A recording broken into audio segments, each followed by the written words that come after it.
ناظرین السلام علیکم۔ صفا آن لائن کے خاص پروگرام مذاکرہ میں آپ کا استقبال ہے۔ میں ہوں منور سلطان اور آج ہمارے ساتھ موجود ہیں انتہائی اہم شخصیت، بہت ہی اہم مہمان، عالم اسلام کی نامور شخصیت، حدیث کے بڑے عالم مولانا محمد خالد غازی پوری ندوی صاحب۔ آج ہم بات کریں گے حج کے سلسلے میں۔ حج پہ جانے کی تیاری چل رہی ہے، بلکہ کچھ قافلے جا بھی چکے ہیں۔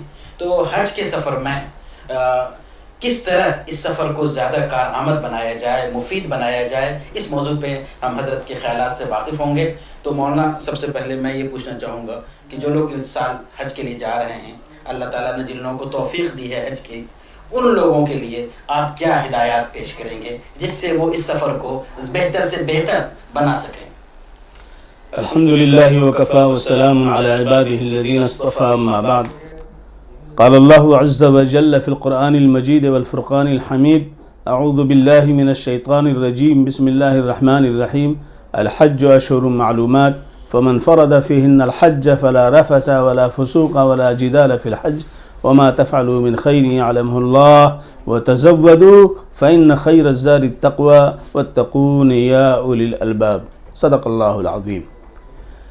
پیغام الہی ہے یہ، اور پیغام الہی پیغام انسانی، اللہ کی طرف سے ہر فرد کو، ایسے جنہوں نے حج کا ارادہ کیا ہے، حج کے لیے تیاری کی ہے، حج کا عزم کیا ہے، ان کو کس طرح سے حج کرنا چاہیے اللہ خود پیغام دے رہا ہے، یہ بتاتے ہوئے کہ حج کے کچھ مہینے ہیں جو مشہور و معروف ہیں۔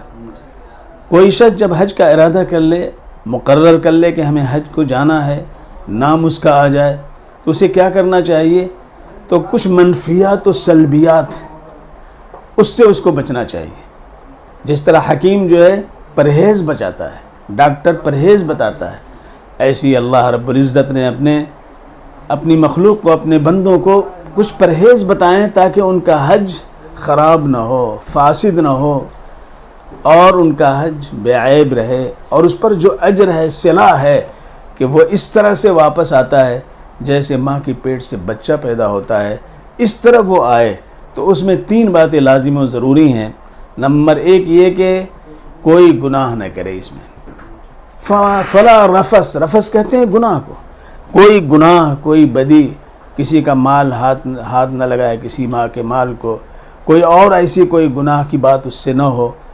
1 نمبر، کسی سے کوئی ایسی بات نہ ہو۔ نمبر 2 فلا رفث ولا جدال، اور بات میں چونکہ ہزاروں لاکھوں کا مجمع ہوتا ہے، ایک جگہ سے دوسری جگہ منتقل ہونا ہوتا ہے، ایک دوسرے سے کہیں ٹکراؤ بھی ہو سکتا ہے، لہذا اس سفر میں، اس مبارک سفر میں جس کو اللہ نے توفیق بخشی ہے، اسے بار بار ہر قدم پر اس کا احساس رہنا چاہیے کہ ہم اللہ کے مہمان ہیں، اور مہمان لڑتا نہیں ہے، مہمان نرم خو ہوتا ہے، اس کی جستجو ہمہ وقت میزبان کی گویا کہ خاطر اور اس کی دل بستگی کی بات ہوتی ہے۔ لہذا اللہ رب العزت کے حضور میں کوئی ایسی بات نہ ہو کہ ایک دوسرے سے ٹکرا کر کے اللہ کو ناراض کرنے کی کوئی بات آئے۔ تو ولا جدال، ولا فلا رفث ولا فسوق ولا جدال، فسوق، رفث نہ ہو، فسوق نہ ہو۔ رفث کے معنی ایک شہوانی بات کے بھی آتے ہیں، یہاں تک کہ اپنی خاص بیوی کے ساتھ بھی اشارے سے، کنائے سے کوئی شہوت کی بات نہیں ہونی چاہیے۔ اگر احرام باندھ لیا اور لبیک اللہم لبیک، لبیک لا شریک لک لبیک ان الحمد والنعمت لک والملک لا شریک لک پڑھ لیا تو احرام بندھ گیا۔ اب اسے نہ شہوانی بات کرنی ہے، نہ کوئی بری بات کہنی ہے، نہ کوئی جو ہے گناہ کا کام کرنا ہے، اور نہ لڑائی جھگڑا کرنا ہے۔ یہ 3 باتوں کا لحاظ اسے کرنا ہے۔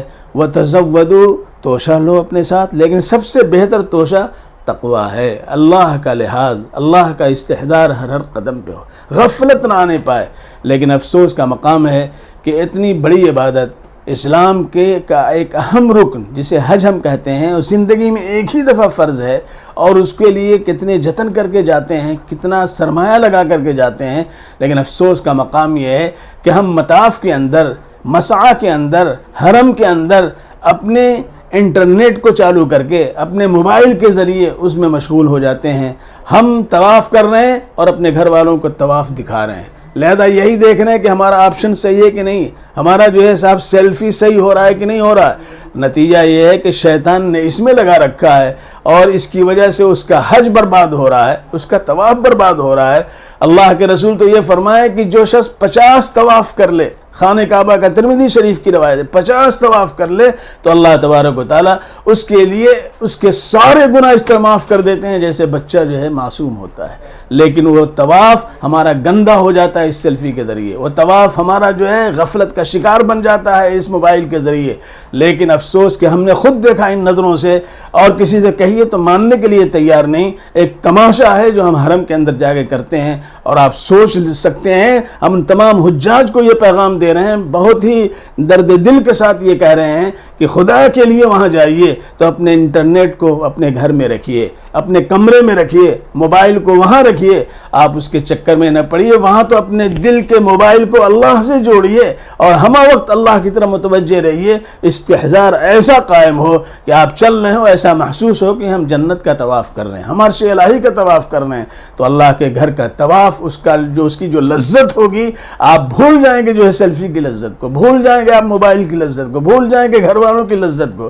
لیکن اگر آپ کے ذہن میں یہی رہا کہ ہر قدم کی ترسیل گھروں تک ہوتی رہے، بچوں تک ہوتی رہے، بڑوں تک ہوتی رہے، بھائیوں تک ہوتی رہے، اور اس میں بھی ایک غرور، نخوت و پندار کا داعیہ ہوتا ہے کہ اس کے ذریعے اظہار کریں کہ ہم فلاں جگہ ہیں، فلاں جگہ ہیں، فلاں جگہ ہیں، تو اے لوگو، اے حجاج، تم پہ تف ہے، اللہ کی مار ہوگی ایسے حجاج پر جو وہاں جاتے ہیں اور یہ سب کچھ کرتے ہیں۔ لہذا یہ پیغام میں آپ کو دے رہا ہوں کہ خدا کے لیے آپ جائیے تو ایسا نہ کیجئے۔ دنیا کر رہی ہو دیکھ کر کے آپ اس میں ملوث نہ ہوئیے۔ جو چیز حرام ہے، جو ناجائز ہے، جو گناہ ہے۔ لہذا ان گناہوں سے اپنے آپ کو بچائیے۔ یہی چند باتیں ہیں جو بہت ضروری ہیں، بہت لازمی ہیں، بہت کیئر کرنے کی ضرورت اس کی ہے۔ اس پر آپ توجہ دیں، اللہ آپ کو توفیق سے نوازے اور حج مبرور، حج مقبول عطا فرمائے۔ وآخر دعوانا الحمدللہ۔ بہت شکریہ ناظرین، آپ دیکھ رہے تھے صفا آن لائن کا خاص پروگرام مذاکرہ، اور آج ہمارے ساتھ گفتگو کے لیے موجود تھے انتہائی موقر شخصیت حضرت مولانا محمد خالد غازی پوری ندوی صاحب۔ آپ نے سنا کہ جو لوگ حج کے لیے جا رہے ہیں ان کو خاص طور پر آج کے زمانے میں، آج کے وقت میں کن چیزوں کی طرف توجہ دینی ہے۔ اس حوالے سے اگر آپ کچھ پوچھنا چاہتے ہیں تو ضرور ہمیں نیچے کے ان باکس میں لکھیے، اور اگر ہمارا پروگرام آپ کو پسند آئے تو دوسروں تک پہنچائیے، لائک کیجیے اور شیئر کیجیے۔ بہت بہت شکریہ، جزاک اللہ۔